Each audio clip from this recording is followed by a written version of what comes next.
नमस्कार, आप देख रहे हैं डिबेट लाइव। मैं हूं आपके साथ अनुराग दीक्षित। इस सवाल के साथ कि क्या जिहाद के नाम पर मुल्क से समझौता करेंगे देश के मुसलमान, और इस सवाल के पूछने के पीछे की वजह भी आपको बता दें। दरअसल में पाकिस्तान के एक नेता फजलुर रहमान जिनसे मुलाकात होती है हमास के आतंकी खालिद मशाल की कतर में। बात तो हो रही है हमास की, गाजा की, लेकिन राग अलापा जाता है कश्मीर का। इस मुद्दे पर बात करने के लिए खास पैनल हमारे साथ जुड़ चुका है। मेरे साथ RSN सिंह साहब हैं, देश के जाने माने डिफेंस एक्सपर्ट। हमारे साथ पॉलिटिकल एनालिस्ट सुशील पंडित जी हैं। हमारे साथ वकारज भट्टी साहब जुड़ रहे हैं, इस्लामिक स्कॉलर। साथ ही साथ हाफिज नूर अहमद अजहरी साहब जुड़ रहे हैं, इस्लामिक स्कॉलर। आप चारों का बहुत बहुत स्वागत। और अजहरी साहब, चर्चा की शुरुआत आपसे 45 सेकंड में जरा आप बताइए कि क्या जिहाद के नाम पर मुल्क से समझौता करेंगे हमारे देश के इस्लामिक स्कॉलर? दरअसल जिहाद की जो परिभाषा है हमारे यहाँ, जिस तरह से जिहाद को समझा जाता है उससे तो समझौता हो ही नहीं सकता। मगर ना, जिहाद ये नहीं है जो बताया जाता है, जिहाद ये नहीं है जो दुनिया के सामने रखा गया है। क्योंकि ये जो बच्चों को मारना, औरतों को मारना, निहत्तों को मारना और ये बिना बताए किसी पर हमला करना, ये किसी भी लिहाज से जिहाद नहीं है। जुल्म करना जिहाद नहीं है। जालिम होना मुजाहिद होने की पहचान नहीं है। जिहाद का मतलब है अन्याय के खिलाफ संघर्ष करना। जिहाद का मतलब है जुल्म के खिलाफ आवाज उठाना। जिहाद का मतलब ये नहीं है कि लश्कर तैयबा और अलकायदा की शक्ल में इस्लाम को पेश किया जा रहा है, जिहाद को पेश किया जा रहा है। ठीक है, अच्छी बात आपने की, लेकिन इस बात को थोड़ा मैं आपसे और विस्तार में समझूंगा। लेकिन सुशील पंडित साहब, ये गाजा के नाम पर कश्मीर का राग आखिर क्यों अलापा जा रहा है? और ये राग अलाप रहा है बर्बाद पाकिस्तान और आतंकी हमास। क्योंकि इन्होंने वही हशर कश्मीर में किया था जिहाद के नाम पर, जब इन्होंने निहत्थे औरतों, बच्चों को, बूढ़ों को मौत के घाट उतारा था, बलात्कार किया था, अपने घर बार छोड़ने पर मजबूर किया था। वही हाल हमास ने गजा से निकलकर इजराइल की बस्तियों में किया। तो चाहे आप लाख सफाई दें कि किताबों में जिहाद की क्या परिभाषा लिखी है, जो हमें अमाल में देखने को मिलता है, लोगों को तो वही समझ में आता है।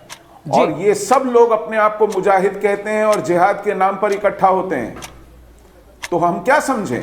किताबों में लिखे का क्या फायदा है अगर अमल में जिहाद नहीं आ रहा है कि आप मजलूमों को मार, आप बेकसूरों को मारिए।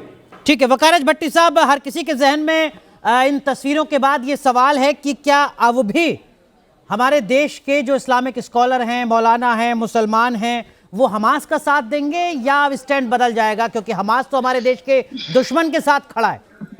वकारज भट्टी जी, जहां तक आपने दिखाई फजल रहमान एक करप्ट इंसान है और मैं उसकी मजम्मत करता हूँ। उसका कोई काम ही नहीं है कि वो फलस्तीन के ऊपर बोले, क्योंकि जो हालत उन्होंने पाकिस्तान की है वो सबको पता है और पाकिस्तान की आवाम भी ऐसे लोगों से दुखी है। जहां तक फलस्तीन की बात है तो आप सबको और हम सबको ईमानदारी से ये करना चाहिए कि जिस तरीके के साथ इजराइल का टेररिज्म फलस्तीन के अंदर बच्चों को, बुजुर्गों को, जर्नलिस्ट को, यहाँ तक के UNO के 100 लोग भी शहीद हो गए हैं उसमें। तो ये चीजें देखनी है पूरी दुनिया को और आपको भी देखनी है कि इजराइल जो कर रहा है, और यहाँ तक कि इजराइल ने अब न्यूक्लियर वेपन का इस्तेमाल करने की धमकी भी दी है।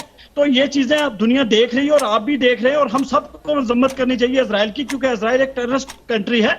हमें पाकिस्तान के साथ नहीं है, हम फलस्तीन के साथ, फलस्तीन के मजलूमों के साथ खड़े, माऊ बच्चों के साथ खड़े। ठीक है, आपने मेरे सवाल का जवाब थोड़ा दिया, थोड़ा आपने घुमाने की कोशिश की। जब डिबेट को ओपन करेंगे मैं आऊंगा आपके पास। लेकिन RSN सिंह साहब, देश के दुश्मनों के साथ हमास, जो तस्वीरें हमने देखी खालिद मशाल की, फजलुर रहमान के साथ, और हमास के साथ हमारे देश में एक तबका जो लगातार उसको देशभक्त बता रहा है, मुजाहिदीन बता रहा है, ये रिश्ता क्या कहलाता है?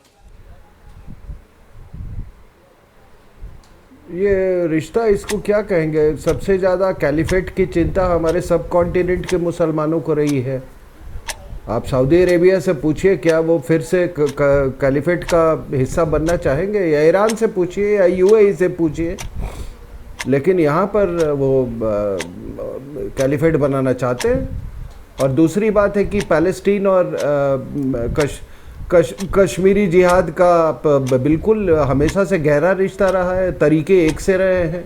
ये पत्थरबाजी, संगबाजी वगैरह ये सब वहीं से तो सीखा इन्होंने। यहाँ तक कि वो कश्मीर में भी ये इंतफादा उनसे ये तमाम जिहादी टर्म्स भी इन्होंने बोरो किए हुए हैं।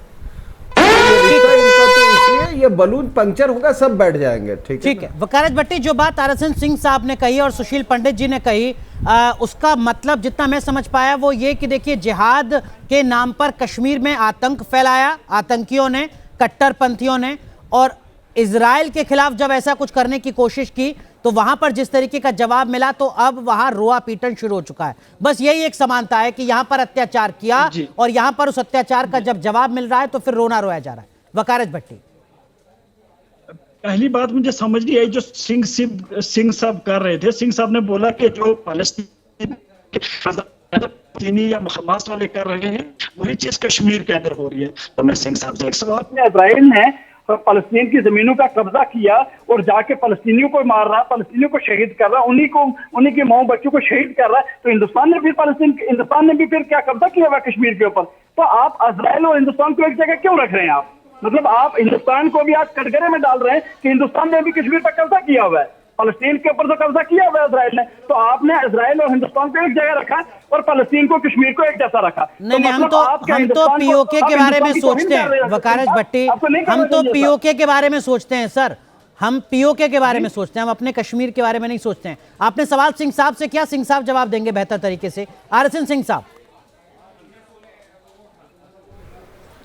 नहीं, मैंने कहा जो इतने साल जो ग्लोबल जिहाद चला है कश्मीर में, उनके तरीके वही थे जो पैलेस्टीनियंस ने अपनाए हुए हैं। उसी तरीके से वहाँ पर पत्थरबाजी होती थी, संगबाजी होती थी। ये हमारे भारतीय सुरक्षा कर्मियों को मारा, कई लोगों की पत्थरबाजी से जान चली गई है। 8-8 साल के बच्चों को कश्मीर में 8-8 साल के बच्चों को कश्मीर में पत्थर चलाना सिखाया जाता था। पाकिस्तान के आईएसआई के द्वारा संगबाजी पर पूरा एक वीडियो चलाया जाता था। आपको याद हो गया, हुर्रियत कॉन्फ्रेंस जो है वो पूरी ये पत्थरबाजी की कैलेंडर इशू करती थी, और ये कश्मीर को भी पैलेस्टीनियन के तौर पे वो इंतिफादा बोलते थे। तो ये हम सब भूल गए। फलस्तीन के अंदर, सुनिए सिंह साहब, फलस्तीन के अंदर जो पूछिए, आप इजराइल के साथ खड़े हैं ना, सिंपल मान लीजिए, बोलिए इजराइल के साथ। सर, दुनिया में पैलेस्टाइन नाम की कोई चीज नहीं है, दुनिया में इजरायली कोई चीज ही नहीं है। आप पूरे इतिहास में मुझे निकाल के ये शब्द दिखा दिए पैलेस्टीन। आप दिखाइए मुझे, आप दिखाइए, चलिए मुझे कहीं भी ये निकालिए। सबसे पहले पैलेस्टीनियन शब्द ये यासीर अराफात ने इसको इस्तेमाल किया था। एक छोटा सा ट्राइब होता था। ठीक है, वकार माफ कीजिए, आपको रोक रहा हूँ। सिंह साहब माफ कीजिए, आपको रोक रहा हूँ। नूर अहमद अजहरी साहब, मेरा सीधा और सरल सवाल है, हमास के साथ फजलुर रहमान की तस्वीर सामने आने के बाद भी क्या हमारे देश के मौलाना हमास के साथ खड़े हैं, तब जबकि हमास हमारे दुश्मन के साथ खड़ा है? हमारे देश के उलमा, हमारे देश के अइम्मा अपने देश के साथ कल भी थे, आज भी हैं। ना कल किसी भारत के मौलाना ने फजलुर रहमान को अपना लीडर कहा, ना आज कोई बोल रहा है। नहीं, मैं फजलुर रहमान की बात नहीं कर रहा हूँ। नूर अहमद अजहरी, मैं सवाल को दोबारा से रिफ्रेम कर लूं। ये आप लोग हमास के साथ हमारे देश का दुश्मन खड़ा है और हम हमास के साथ खड़े हैं क्या? कान ऐसे पकड़ो या ऐसे पकड़ो, बात तो एक ही हुई ना। पाकिस्तान अमेरिका के साथ नहीं है खड़ा। पाकिस्तान की दोस्ती अमेरिका से है या नहीं? तो भारत की दोस्ती अमेरिका से क्यों है? हम यहाँ हमास के साथ कल भी नहीं थे, आज भी नहीं है। हमने आपसे पहले भी साफ लफ्जों में कहा है और आज भी साफ लफ्जों में बोल रहे हैं कि जालिम दोनों हैं, चाहे वो हमास हो या इजराइल हो। आपके यहाँ आप एक आंख से देख रहे हैं, आप हमास को ही मुलजिम ठहरा रहे हैं। आप इजराइल को मुलजिम ठहराने के बारे में लफ्ज नहीं बोल रहे अपने, जबकि आपको भी मालूम है जो इजराइल है वो आज से नहीं 1948 से मार रहा है फिलिस्तीनियों को। वो आतंकवादी क्यों नहीं है? वो जालिम क्यों नहीं है? हमास जालिम है। हम डंके की चोट पे कर रहे हैं। ठीक है। हमास आतंकवादी है, ये लेकिन इजराइल भी ये राहत आतंकवादी की है। बात है कम से कम दर्शकों के लिए कि लगभग 1 महीने के बाद हमारे देश के इस्लामिक स्कॉलर इस बात को मानना शुरू कर चुके हैं कि हमास भी जाती कर रहा है, आतंकी है। नहीं हम अब तक ऐसा नहीं था। एक के बाद एक मैं बयान सुना दूंगा। से यही अल्फाज है। नहीं, नूर अहमद अजहरी, सुमैया राणा कह रही हैं कि ये तो मजहबी मुहिम है। कोई कह रहा है कि 47 से पहले जैसे हमारे देश में आजादी के लिए लड़ाई लड़ी जा रही थी, ऐसे हमास के आतंकी लड़ रहे हैं। हर कोई तो जस्टिफाई करने की कोशिश कर रहा है। मैं आपको कम से कम 10 मुस्लिम नेताओं के बयान सुना दूंगा हमारे देश के, जो हमास के पक्ष में बात कह रहे हैं। आपने बोला था, मैंने आपसे कहा निहत्तों को मारना, औरतों को मारना, बच्चों को मारना, ये जिहाद नहीं है साहब। चाहे वो कोई हो, चाहे वो हमास हो, चाहे वो इजराइल हो, ठीक है। सुशील पंडित, आप कुछ कहना चाह रहे थे? सुशील पंडित, दोगली रणनीति है, उसे आप सही कीजिए। नहीं सर, हम तो खुलकर बात कर रहे हैं। हम तो फलस्तीन में रसद पहुंचा रहे हैं। लेकिन गाजा के वो लोग जो 500 किलोमीटर की सुरंग खुदने देते हैं, अगर आप उनको बेकसूर बता रहे हैं तो ये सवाल सोच पर है। एक शहर के अंदर 500 किलोमीटर का सुरंग का नेटवर्क बन जाता है और आप कहते हैं कि वो लोग बेकसूर है, उनको पता ही नहीं हो क्या रहा है। तो ये सवाल सोच का है। सुशील पंडित, आप कुछ कहना चाह रहे हैं? इजराइल के गुनाहों पर पर्दा कब तक डालेंगे? सुशील पंडित, आप कुछ कहना चाह रहे हैं? सुशील पंडित जी, ये जो पर्दा डालने वाली और दोगली बात करने वाली बात कर रहे थे, उनको जरा याद दिलाइए। अभी मुश्किल से 10 दिन हुए हैं जब जमात इस्लामी नाम के एक संगठन ने इसी खालिद मशाल को दावत दी थी और उसने केरला के मुसलमानों को रिमोट लोकेशन से संबोधित किया था, भाषण दिया था और उस भाषण में कहा था कि बुलडोजर हिंदुत्व को और यहूदियों को उखाड़ फेंको। तो ये जमात इस्लामी किसी एक आदमी की परचूनियों की दुकान नहीं है, ये यहाँ के देश में चलने वाला एक संगठन है। और उस हमास के इस लीडर खालिद मशाल को बुलाया था, जिससे ये मौलाना फजलुर रहमान मिलने गए हैं। तो आप लीपापोती मत कीजिए, ये पाखंड नहीं चलेगा कि कहां जहां खड़े हैं, जहां इस बात को जैसा देखा किसे कहते हैं, ये आपकी बातों से जाहिर हो रहा है। पहले ही दिन हमने मजम्मत की थी कि जो वर्चुअल तरीके से जो उसने तकरीर की थी, खालिद नामक व्यक्ति ने। अरे तो सरकार आपकी है, क्या कर रहे हो आप? खालिद मशाल है उसका नाम, कहां है देश की खुफिया एजेंसियां क्या कर रही है? आप बताएं ना हमें। अब आप खुफिया एजेंसी पे पहुंच गए। मैं बोल रहा हूं खालिद मशाल ये वही शख्स है जिससे मौलाना फजलुर रहमान मिलने गए थे और जमात इस्लामी ने उसको दावत दी थी। जमात इस्लामी कौन है? पाखंड की। ठीक है। नूर अहमद अजहरी सुन लीजिए, कौन है जमात इस्लामी? नूर अहमद अजहरी, आप बताइए। आपको तो हर एक चीज की जानकारी है। जमात इस्लामी कौन है? जमात इस्लामी भारत की खुफिया एजेंसी पे पहुंच गए। पहले बताइए ना जमात इस्लामी कौन है? जो उसने क्यों दावत दी थी खालिद मशाल को? ठीक है। कभी विश्व परिषद की भी कर दीजिए बात। माफ कीजिए, आप दोनों को रोक रहा हूं। माफ कीजिए, आप दोनों को रोक रहा हूं। सवाल रिश्ते को लेकर है, सवाल कनेक्शन को लेकर पहुंच गए। आरएसएन सिंह साहब जितनी ईमानदारी के साथ, जितनी बेबाकी के साथ नूर अहमद अजहरी कह रहे हैं कि देखिए साहब, हमारा हमास से कोई लेना देना नहीं है। हमास की तरफ से भी जो हमला किया जा रहा है हम उसकी भी आलोचना करते हैं। इजराइल की तरफ से जो किया जा रहा है हम उसकी भी आलोचना करते हैं। क्या वाकई ये ईमानदारी है जिसका स्वागत करना चाहिए, या कथनी और करनी में अंतर है? फिर हो सकता है देश के किसी हिस्से में कोई और मौलाना खड़ा हो जाए गाजा के पक्ष में, हमास के पक्ष में। नहीं, अगर मैं अभी कुछ बोलूंगा तो ये कहेंगे कि आप रूट कॉज क्यों नहीं ढूंढते हैं। अब 7 अक्टूबर को हमला हुआ और अब आपको मालूम है किस तरह का हमला हुआ, दोहराने की बात नहीं है। कौन किसको उठा के ले गया, कौन रेप किया, जवाबी कार्रवाई हो रही है। तो क्या मतलब, बिल्कुल जवाबी कार्रवाई बिल्कुल नहीं होनी चाहिए। और गोल्डा मायर ने एक बड़ी अच्छी बात कही थी। उन्होंने कहा था, she was the prime minister of Israel 67 से लेके 73 तक, सबसे इवेंटफुल ईयर्स में जी। उन्होंने कहा था कि जब तक यहूदी मार खाते हैं तो दुनिया में बड़ी उनके प्रति सिंपैथी होती है, लेकिन जब वो वापस मारना शुरू कर देते हैं ना तो फिर ये हल्ला गुल्ला शुरू हो जाता है। दूसरी बात ये कहते हैं कि वहाँ पैलेस्टीनियन रहते थे। तो पहले ये बताइए कि आपको मुस्लिम्स का नाम दाऊद होता है ना? दाऊद नाम कहाँ से आया है? डेविड से। डेविड वॉज ए जू, यहूदी था, उसी एरिया का रहने वाला था। सुलेमान जो नाम है साहब, ये मुसलमान लोग सुलेमान रखते हैं, वो सोलोमन से है। सोलोमन भी उसी एरिया में रहता था, ठीक है, जहां ये कहते थे पहले।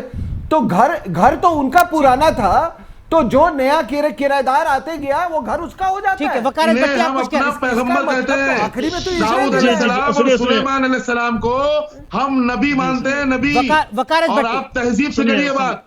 वकालत भट्टी, वकालत भट्टी। आप यहूदियों से जोड़िए, वो अलग हिंदुस्तान भी वो अलग आप ही बात का ही है, है। हम आपसे उस पर बहस आपसे कर लेंगे। सुनिए। लेकिन वकालत आपसे भट्टी। नबी था। हजारी साहब सुन लीजिए, तू तलाक बोल रहे हैं? हजारी साहब सुन लीजिए, बोलने केवल की जुबान केवल है। वकालत भट्टी की आवाज।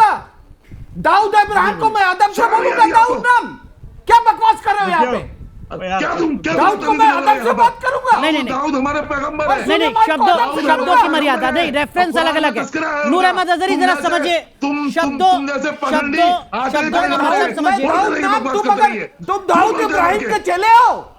तुम दाऊद बदतमीज आदमी। नहीं, शब्दों की मर्यादा, प्लीज आप दोनों को रोक रहा हूं।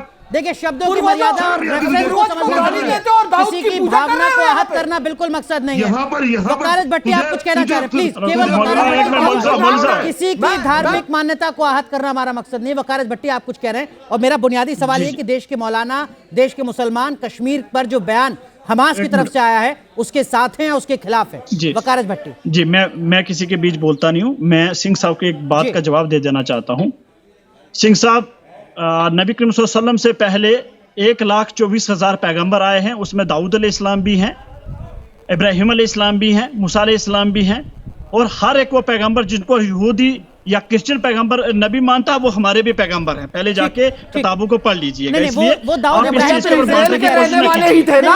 वकार, हमारा मकसद किसी की धार्मिक मान्यता को आहत करना नहीं। वो इजराइल के रहने वाले थे ना। नहीं, हम इतिहास में। सिंह साहब प्लीज, केवल वकालत भट्टी, केवल वकालत भट्टी। मैं उसी पे अब आगे आ रहा हूँ। मैं उसमें नहीं जा रहा इजराइल के रहने वाले ही थे ना। मैं यार पहले बात तो सुना। दाऊद इब्राहिम के बारे में आपका क्या कहना है? सिंह साहब प्लीज, केवल वकालत भट्टी। दाऊद इब्राहिम मुझे नहीं पता, तुम्हारा कोई रिश्तेदार होगा, मेरा नहीं। मेरा दाऊद इब्राहिम इस्लाम मेरे नबी हैं। दाऊद इब्राहिम इस्लाम मेरे नबी हैं। दाऊद इब्राहिम मेरा कोई रिश्तेदार नहीं है। दाऊद इब्राहिम मेरा पूजनीय है। नहीं, हम विषयांतर हो रहे हैं सर। हम कहाँ दाऊद इब्राहिम के चक्कर में पड़ रहे हैं? विषयांतर हो रहे हैं। वकालत भट्टी पॉइंट पर आओ। मेरा सवाल ये कि देश के मौलाना हमास के कश्मीर वाले बयान के साथ या उसके खिलाफ? वकालत भट्टी, उसके वंशज को सिंह साहब प्लीज, इजराइल से भगाना चाहते हैं। सिंह साहब प्लीज, केवल वकालत भट्टी की आवाज। सुनिए, जमीन 75 साल पहले किसकी थी किसकी नहीं थी वो किताबों से पता चल जाएगा। और जमीनें जो भी होती हैं सर, जहां मैं बैठा हूं, जहां आप बैठे हैं, एक कुदरत ने इंसानों के लिए ही बनाई है, हमारे इस्तेमाल के लिए ही बनाई है। उसका मतलब ये नहीं है कि इंसानियत का कत्ल करें। अभी सेना साहब ने एक बात और भी बोली थी कि हम जब 7 अक्टूबर को हमास ने हमला किया इजराइल के ऊपर और वहां जाके कत्लेआम किया, तो इजराइल को जवाबी कार्रवाई में वो भी कत्लेआम कर सकता है। तो उस तरीके से फिर हम भी ये कहते हैं कि हमास 75 साल से जो फलस्तीन के ऊपर जुल्म कर रहा था इजराइल, फिर हमास का भी जवाबी में हमास भी जस्टिफाई उसको भी अगर करें तो फिर एक ही बात होगी ना। बिल्कुल, तो अगर आप जवाबी कार्रवाई में बच्चों को मारोगे, सुनिए आपने जजिया लिया है ना, सुनिए, जैसे जजिया लिया ना हमसे, तो हमको भी हमला करने का तब उसी शर्म होनी चाहिए। हिंदू हमारे, सिख हमारे, मुसलमान हमारे, कोई भी बड़ा इंसानियत का कत्ल नहीं होना चाहिए। 1000 साल जो हिंदुओं से जजिया लिया है, एक तरफ मुसलमान मरे तो आपको खुशी होती है, दूसरी तरफ यहूदी मरे आपको तकलीफ होती है। ठीक है। देखिए, हम फिर विषयांतर हो रहे हैं। हम फिर हिंदुस्तान के मुगल काल के दौर में चले गए। प्लीज हम इजराइल हमास पर रहें, पाकिस्तान से मुलाकात पर रहें, ज्यादा बेहतर होगा। ठीक है, वकार आपने अपनी बात कही। सुशील पंडित साहब, अनुराग जी खत्म करने दीजिए। करिए वकार, 20 सेकंड। मेरा ये मानना है, अनुराग जी सुनिए, मैं इंसान हूं, आप भी सारे, हम सब इंसान हैं। हमें सब उस कुदरत ने, उस ईश्वर ने, उस अल्लाह ने इस दुनिया पर भेजा है। हमारा किसी को कोई हक नहीं है कि मैं आपका कत्ल करूं, आप मेरा कत्ल करें। मारने का हक भी और जिंदगी देने का और जिंदगी लेने का हक सिर्फ रब्बुल इज्जत के पास होना चाहिए। कश्मीर को अपना मुल्क केवल नूर अहमद अजहरी, मेरी बात सुनिए। नूर अहमद अजहरी 20 सेकंड में बताइए। आप बताइए, दो टूक बात कहाँ करेंगे, कब करेंगे? यहीं पर आप कर लीजिए दो टूक बात सही से। टाइम आप भी नहीं, वो तो अभी आपसे पूछ रहे हैं अजहरी साहब, वो पूछ रहे हैं कश्मीर के मुद्दे पर हमास के बयान के साथ हैं आप, हमास के खिलाफ हैं? बिल्कुल नहीं, हम निंदा करते हैं, मजम्मत करते हैं इसकी। कश्मीर भारत का अटूट हिस्सा था, है और रहेगा। ठीक है, बहुत बहुत शुक्रिया, बहुत शुक्रिया आप चारों का इस मुद्दे पर जुड़ने के लिए और एक बड़ा मैसेज तमाम दर्शकों को नहीं बल्कि पूरी दुनिया को देने के लिए। धन्यवाद।